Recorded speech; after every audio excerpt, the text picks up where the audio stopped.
пока проседают районы, где у нас... Мусорные проблемы в Госкомитете по тарифам сегодня обсуждают в обновленном составе. У рекоператора УК по ЖКХ сменился руководитель. Генеральным директором стал Евгений Чекашов. На совещание сегодня он пришел лично и практически со всей командой. Прежний директор чаще отправлял заместителей. Евгений Чекашов обозначил главную стратегию работы компании. Упор в работе – это, коллеги, это открытость всем, в первую очередь нашим потребителям, гражданам.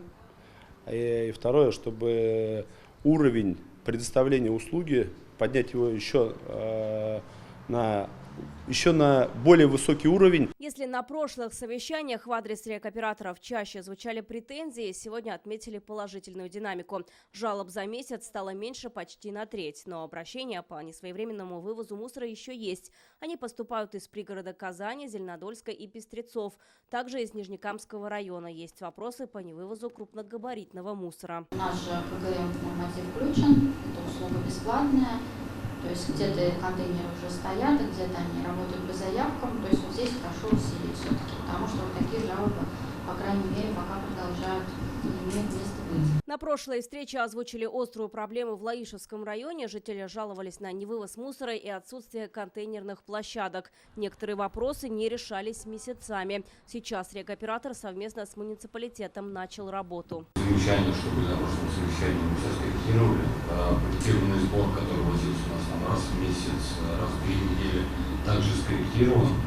Для себя определили 122 самые важные площадки, грубо говоря, это либо где у нас большое накопление отходов в связи с малым количеством населенных площадок, либо где производится разгрузка, да, кем-либо. Вот, получается, эти все площадки у нас, мы их возим от 2 до 4-5 раз в день. Начали корректировать и график вывоза ТКО. Острым по-прежнему остается вопрос с контейнерными площадками в сельской местности. Баки в деревнях чаще всего отсутствуют, либо одни на несколько поселков.